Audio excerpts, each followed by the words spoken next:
Hello friends, welcome to my YouTube channel large animal vet. आज हम बात करेंगे खास करके जो लार्ज एनिमल होते हैं जैसे कि गाय, भैंस। तो इनमें जस्ट पार्चुरेशन के बाद हमें तुरंत क्या-क्या स्टेप लेने चाहिए, क्या-क्या उसकी केयर करनी चाहिए ताकि हमें उसको जो आगे चलकर होने वाले घातक बीमारियां है जैसे कि मिल्क फीवर है या फिर रिटेंशन ऑफ प्लासेंटा की वजह से जो कॉम्प्लिकेशन हो सकते हैं जैसे कि मेट्राइटिस हो सकता है। इसके साथ साथ पार्चुरेशन के जस्ट बाद पशु में बहुत सारे कॉम्प्लिकेशन होने के चांसेस रहते हैं क्योंकि पार्चुरेशन एक बहुत ही पशु को एग्जॉस्ट करने वाला प्रोसेस होता है। उसमें पशु बहुत स्ट्रेस में होता है, तो उसकी वजह से बहुत सारे कॉम्प्लिकेशंस हो सकते हैं अगर हम उस पर ध्यान ना दें तो। अगर हम तुरंत उसको एनर्जी प्रोवाइड नहीं करते हैं तो क्या होगा कि पशु निगेटिव एनर्जी बैलेंस में चला जाएगा।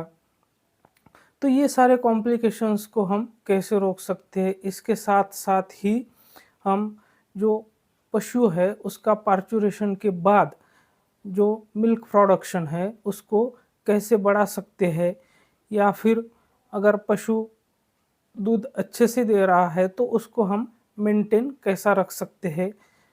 तो इसके लिए हमें क्या-क्या करना होगा, तो इसी बात पर हम आज विस्तार से चर्चा करेंगे। लेकिन उससे पहले अगर आप मेरे चैनल से नए जुड़े हैं या अभी तक आपने मेरा चैनल सब्सक्राइब नहीं किया है तो प्लीज़ मेरे चैनल को लाइक, शेयर और सब्सक्राइब करें। साथ में बेल वाला आइकन दबाकर ऑल वाला ऑप्शन भी चुनें ताकि भविष्य में आने वाली हर वीडियो की नोटिफिकेशन आपको समय-समय पर मिलती रहे।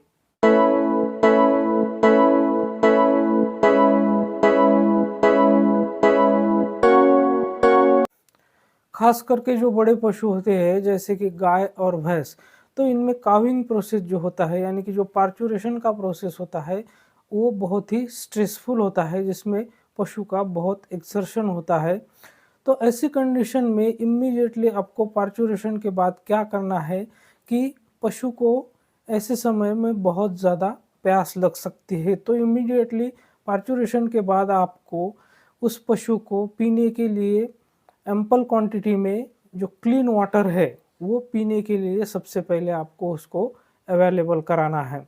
इसके साथ साथ जो पशु का हैंड क्वार्टर होता है यानी कि पीछे वाला जो हिस्सा होता है उसको आपको गुनगुने पानी से अच्छी तरह से साफ करना है। तो उसके लिए आपको क्या करना है कि गुनगुना पानी लेना है, इस उसमें कोई भी एक एंटीसेप्टिक सॉल्यूशन आप डाल सकते हैं या फिर आप जो पोटेशियम परमैंगनेट होता है तो उसका सॉल्यूशन बनाकर भी अच्छे से उसको आपको साफ़ कर लेना है। जो हैंड क्वार्टर है, पीछे का हिस्सा है, उसके बाद उसको एक क्लीन कपड़े से, सूखे कपड़े से उसको अच्छे से ड्राई कर लेना है, सुखा लेना है।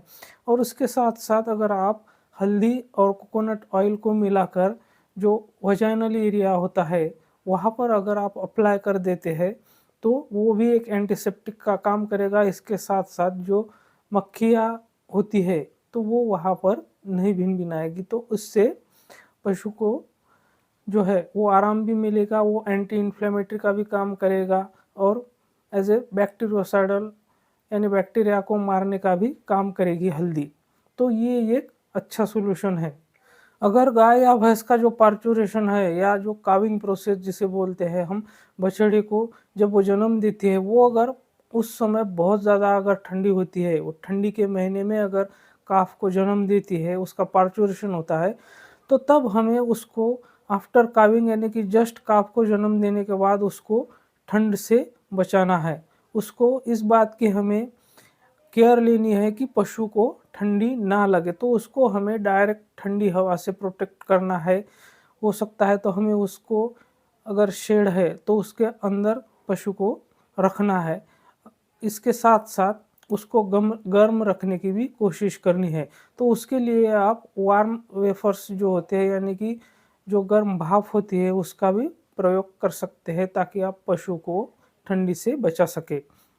नॉर्मली क्या होता है कि जो आफ्टर बर्थ होता है मतलब कि जो प्लेसेंटा होता है पशु का वो जनरली 2 से 4 घंटे में अपने आप ही निकल जाता है।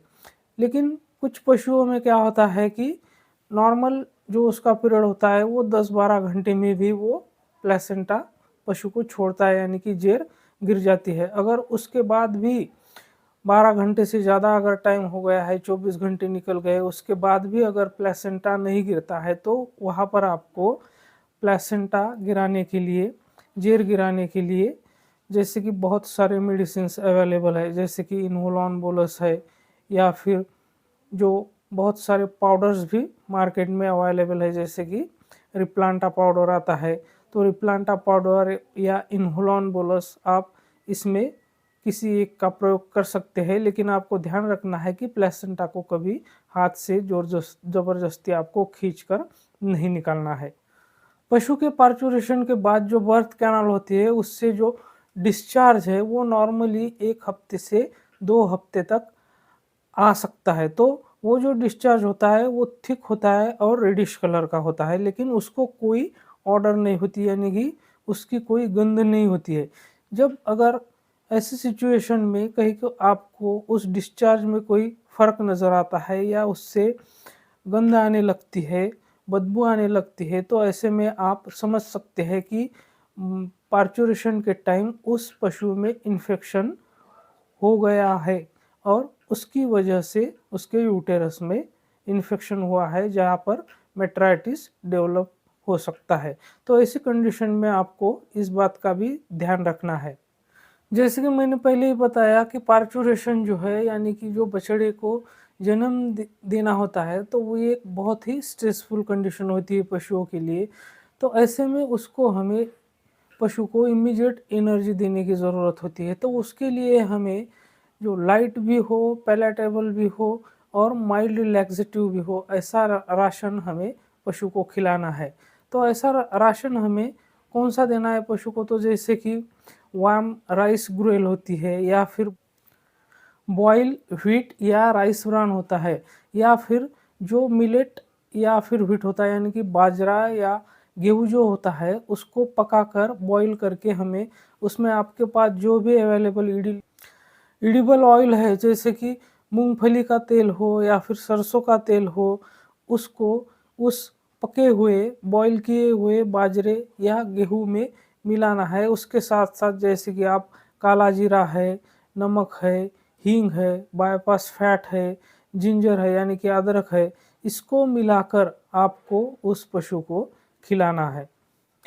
अगर आपका पशु फर्स्ट काफ फीमेल है, चाहे वो गाय हो या भैंस हो, अगर वो पहली बार बच्चा दे रही है, बछड़ा दे रही है, तो उसको हमें ऐसा डाइट देना है जिसमें एटलीस्ट 62% टीडीएन होना चाहिए और 10 to 11% जो है वो क्रूड प्रोटीन होना चाहिए। तो ये डिपेंड करता है कि उसका मिल्क प्रोडक्शन कितना है।